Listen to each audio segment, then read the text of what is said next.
Good evening, it's ESO Vernon here. Welcome to another one of my fireside chats.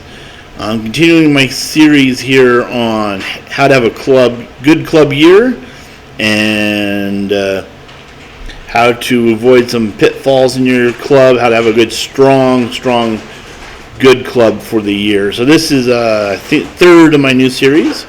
We're talking right now about the beginning of the year, the very beginning of the year.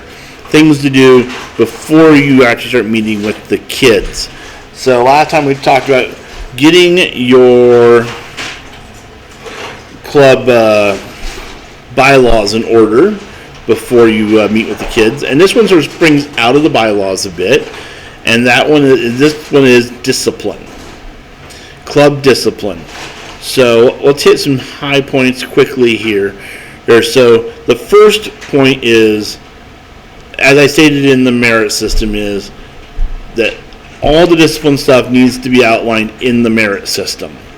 Whatever the kids do or the staff, there should be written out, this will cause this, this will cause this, this will cause this, this will cause this. This is the easy part of the discipline. Okay? And this should be one of your first meetings discussions, because this really has such a big effect on your club. Okay. Here's the merit system. Here's the punishments. You and your staff should look over them and go, okay, yep, these look all good. If you're looking at it from another year, if you never made one, you need to quickly make an outline. And don't worry if it's perfect, because every year you're going to relook at it and you can fine-tune it a bit. But you got that outline. You got your what it says in your book. Okay, if this happens, base it on the merit system. There might be some things that are outside the merit system, such as maybe club suspensions,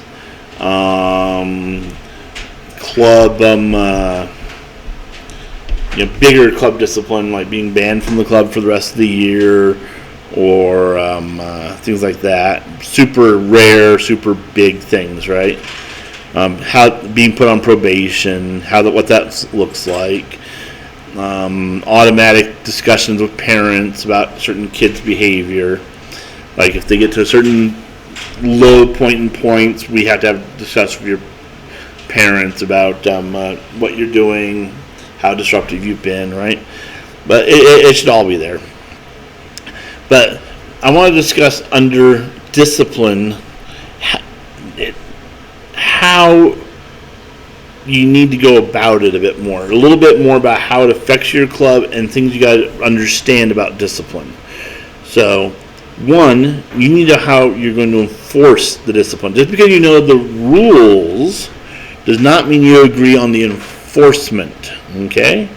You and your staff need to have a brief discussion, and you might even have to role play it a few times. And I actually recommend role playing it on how the discipline's going to work. Are you guys going to, like if the kid misbehaves, are you going to call the kid out on it? Like, hey, Jim, 5 points, right? Or are you going to catch Jim's eye, look disappointed, go over to your clipboard, make a mark? Jim knows that he just lost 5 points because he knows the rules. Is Jim going to be taken to the corner of the room? Some leader comes and gets him, takes him over to the back corner of the gym. Everybody can still see him, but can't hear what's being said. And they're like, hey, you knock it off. You just lost another 5 points, right? Or maybe Jim's taken out of the room, right? And maybe two leaders talk to Jim because never be alone with a child, right? And those two leaders are going to be like, hey, Jim, that was 5 whole points you just lost in one shot. And, but see, there are different ways. See, all of them were based on the merit system. Each caused them to lose the 5 points, right? But how that was enforced differently. And I preferred the quiet, mark it down version. My kids got so used to the quiet, I would look at them and I would smile and add a point, or I'd look serious and mark a point. And the kids knew how many they lost and how many they gained, because they knew the rules. They knew the merit system. They knew what they were gaining and losing. They were usually apologizing for whatever they did before my pencil ever touched the paper. A quiet discipline, and it was the rules that were pushing it, and they knew. And it was almost like, I don't want to do this to you, but the rules say I have to. And I'd have kids. I'd have grown kids crying about it. No, I didn't mean the mouth off. I and right? I know you didn't mean the mouth off, and maybe and you can show grace, and they're like, well, let's consider that one a blooper reel, a redo. Let's restart. You keep it together the rest of the day. I mean, don't Can you keep it together? And if you don't do anything else today, I will forget this ever happened. But if you do another one, these points will come back, and the new ones you lost are going to be on. Oh, I won't do anything else today. I got it, Mister. It was just a bad moment. I slipped. Right? There's things you can do, but we would have it laid out. And we had the staff, we all did the same thing. All the staff did it the same way. We were all on the same page. We all knew how to take the points off. We all turned in our paper. The secretary would total them up and give us the new totals. Right? She'd already totaled up the while we were in the classes. She would total up the attendance, the dues, the points for everything else. And then, the gained and lost points, she would give those standings. And I actually had a board in the hall where after I looked over the secretary's notes, I would go and move the pins after the meeting, and the kids would come. Next time they come to church, they'd be like, "Oh, look, I'm up. I'm running at 120% points right now. I'm 102% of my possible points right now. I'm on 93% of my possible points." Right, and most of the kids would be somewhere between 80 and 110. I had two kids always were higher than 120 percent of their possible points all the time. Right, good kids. Never had to ask them, "Hey, you help pick up, please, thank you." Great kids to work with. I did have the kid who dropped down to 20, and probably should have suspended him, but his parents. Well, I did suspend him. His parents kept bringing him anyway. They insisted he will come to Pathfinders, and there was no negotiation, apparently. It's like, even after I threw him out of Pathfinders for bad behavior, parents still kept bringing him. So I really had to learn how to work with him. But, there's all situations. But you role play them with your staff, so you guys are on the same page. The worst thing that can happen is you and your staff not be on the same page on how the discipline is enforced in your club. So role play it, discuss it, give some scenarios. Know that like, we don't embarrass the kid, we don't do this, we don't make public shaming. Talk about some examples, role play a few things through so your club is good with however you guys are doing with it, and have it solid. So that is important. So next thing, we already have written it down so we know what to do. We've role played it, we know how we're going to enforce it. And then the next most important thing about discipline is what we are going to do after discipline. And that is the most important part. Enforcing discipline is easy. Not being arbitrary about it, a little harder. What to do afterwards, that's hard. Forgiveness. A way back. How do we treat people after they've messed up and discipline was enforced? What do we do now? This is the hard part. On the conference side, I have seen so many disasters. I've seen clubs ripped apart, literally in weeks. From happy club to no club at all. I mean, literally, no club at all. Not, we're going to take a break for a week. I mean, next year, nobody wants to be the director, and they quit halfway through last year, and there was nothing. Gone. Boom. Nuked. Gone. Right? I've seen kids suspended from Pathfinders, and then the kid, because of what had happened around the kid, it had become radioactive. People wouldn't let the kid do anything. Not back to Pathfinders, not helping in any capacity. And like one, I didn't find out until several years later that the kid had become radioactive in his home church. I knew about the big problem because it blew up between other churches. We had to mediate a bit on the conference side. Everybody had to give an opinion. And his home church had to refuse to discipline him at first, and then everybody got so upset with them because it became a Pathfinder from their church, and a Pathfinder from their church had caused the trouble together. And so people wanted discipline. This church, like, yeah, here's discipline. This church said, no, we don't. They had no discipline. And everybody got so mad from the other church. What do you mean no discipline? There has to be consequences, blah, blah, blah, right? And the community came down on the other church so hard. I mean, even the conference president gave an opinion on the whole thing. That the kid went from getting no discipline to 120% discipline. The kid became basically radioactive. Nobody in their church would do anything with him. And even years later, a new guy moves in who didn't know the history. He's like, hey, he meets the kid. He's sharp. He's bright. He's like, yeah, I want to use this kid. And he's like, oh, you can't use him.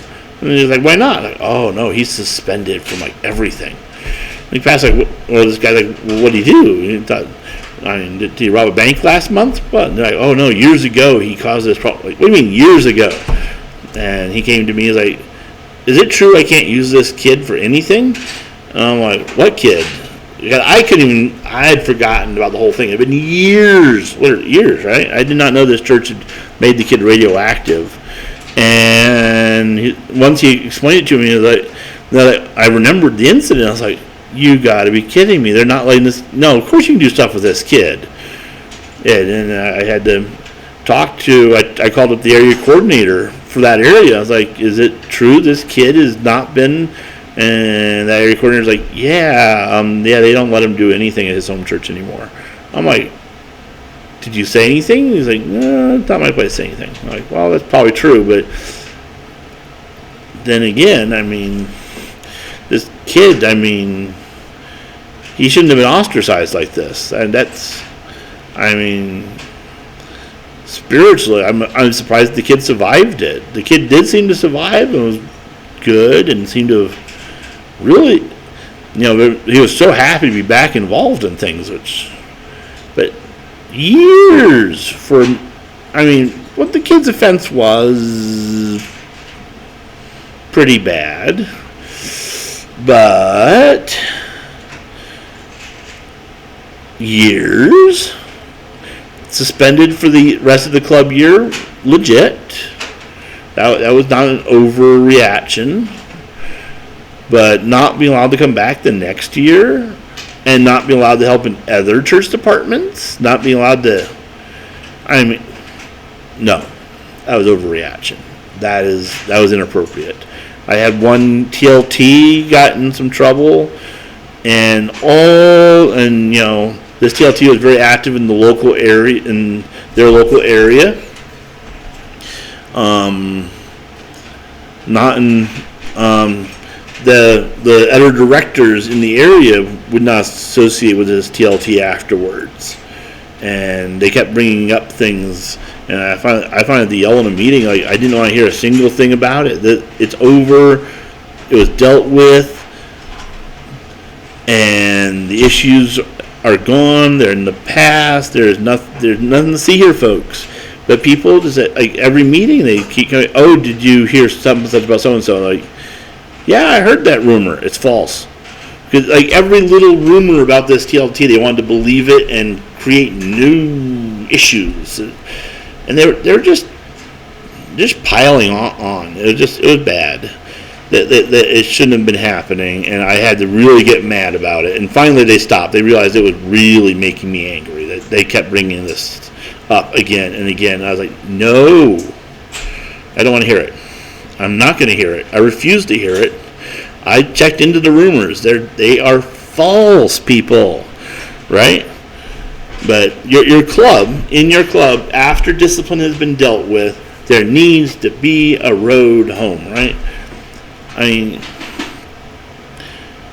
it's just, I had kids. I have a young man who he made a big mistake in his club, and they suspended him from the club as staff, and they had no way for him to make amends or get back or come back, and he won't have anything to do with that church anymore. He does a lot of stuff for other clubs. Other clubs just love him to death. They're like, oh, I wish he'd come join our club. But the club he liked being part of and wanted to be part of and was happy being part of until this incident happened. And it was just a young, stupid kind of thing. It's not like he put somebody's life in danger or something or did something truly terrible. It was a young, stupid thing, and he didn't admit to it. And they suspended him, not for doing the young, stupid thing. They suspended him for lying about the young, stupid thing. And that's, I'm okay with that. But they had no way back. They had no, we're suspending you and you're free to come back next year. Or we're suspending you and then, right? And he was quite upset about it. He had no way back. And that's the thing you have to have. You have to have a way back. I remember when I was a young man. I was in my late teens somewhere. Maybe more like mid-teens, and I was getting into horses. I'd just gotten my first horse, and I had a mentor. He was going to teach me how to train horses and ride horses, and I liked helping him out on the farm and stuff. And we were out trying to feed horses and stuff, and I accidentally. I didn't hook up the trailer properly. Trailer came off, ripped the electrical out as it crashed into the dirt, and we got it back to the house, and he was quite livid and threw me off his property and threatened never to talk to me again. And I was completely devastated. Now, in my defense, I was helping him out quite a bit because his own kids weren't helping him out. I was trying to help. I didn't know a lot of things, and people expected me to know, and I did not know them. Nobody mentioned that hitches had a safety bolt that was supposed to go through it to keep it locked. Nobody ever mentioned that to me. I didn't know about them. Apparently it's to keep the trailer from bouncing loose and falling off. I know about them now. But I went down to his house the next day. I tried apologizing. He wouldn't hear it. And he had a boarding barn. A lot of old cowboys kept their horses at his place. And there was an old hunchback cowboy. And he had about 8 head of horses and about that many kids. And he saw my futile attempt to apologize, and I trying to make amends. I figured there had to be some way back. I just didn't know what it was. And he said, well, he called me over and was like, you want back? I'm like, yeah, I do. He's like, you know how to get back? I'm like, I don't. Could you tell me? I really, really wanted to know. And he said, well, you got to fix the damage you did. And I'm like, what damage did I do that I can fix? He's like, well, the wiring. I'm like, I don't know how to fix the wiring. And he's like, well, you're going to have to rehook it up. You're going to have to repair the wires that are broken. And so I went over to the trailer and I got looking at the damage and was like, well, I understood the basics of how a wire works, but so I looked at the plug and realized each wire went to a different point, and there were still a few points hooked up, but he's like, yeah, you're going to have to fix all of those, and he gave me a few pointers. He told me I had to figure out which wires went in which holes. And he mentioned there was some tools over there, and so I grabbed the tools and I sat down and I started working on it, and I got those things loosened and cleaned up, the dirt cleaned out of it, and all that done, and started switching plugs around, trying to find which plug goes to which, because there's 7 wires. Do you know how many combinations 7 is? Right. Especially if you don't know anything to start with. right? I know some of you guys have already done trailer plugs. Like, oh, everybody knows you start here. I didn't.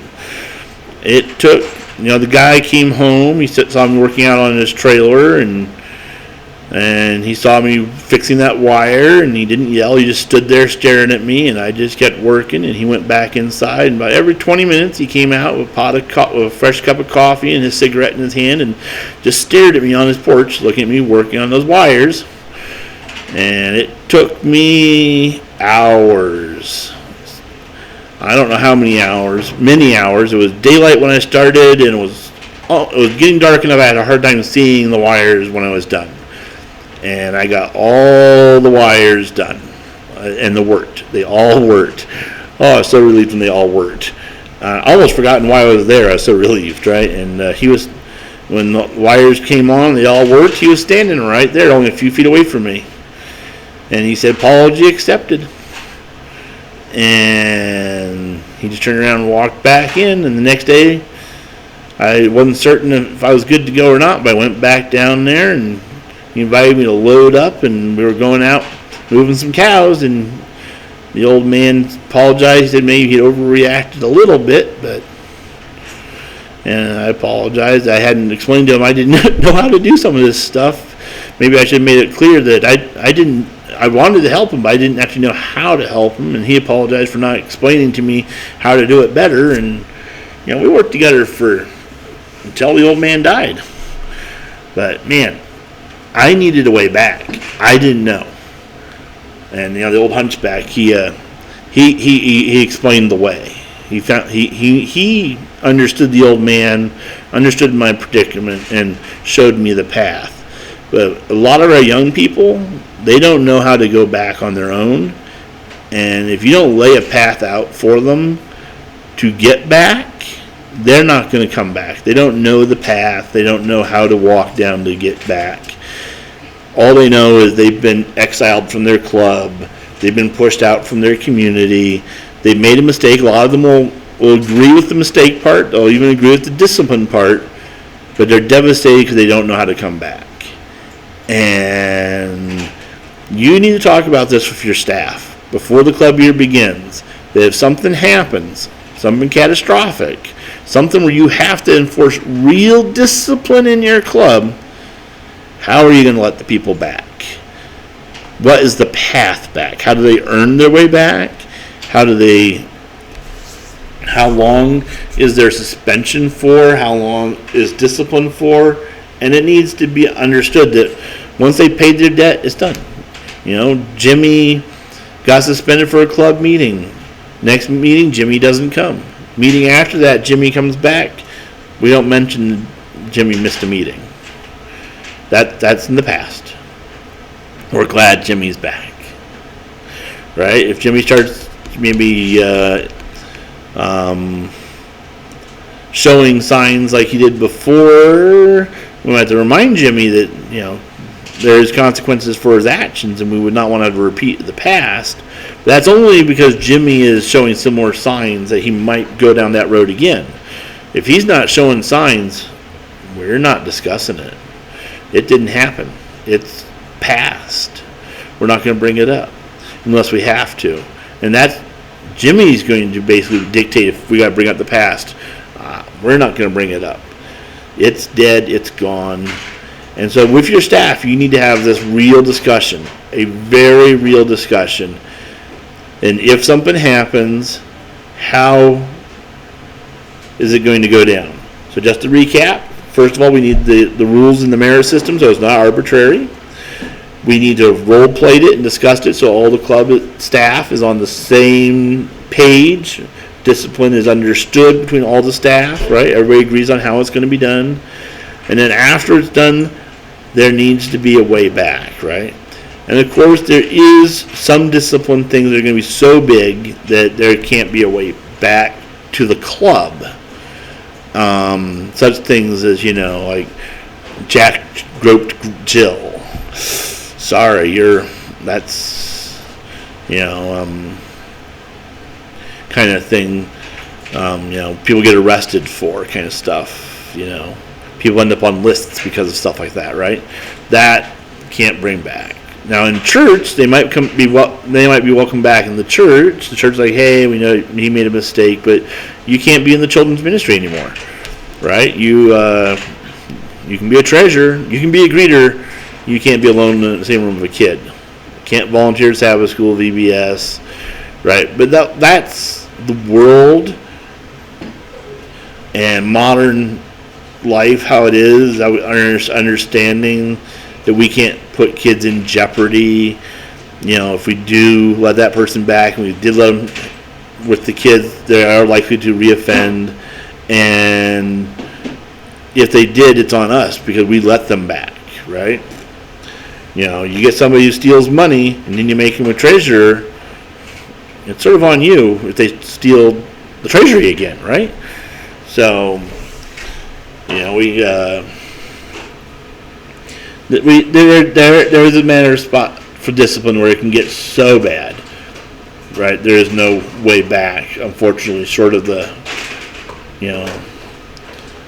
second coming. But in our clubs, we do need to understand there's a certain level of discipline that there has to be a way back from it. You can't hold it over some of these young kids' heads forever, especially the TLTs, the teens, the young adult master guides or master guides in training, your young counselors.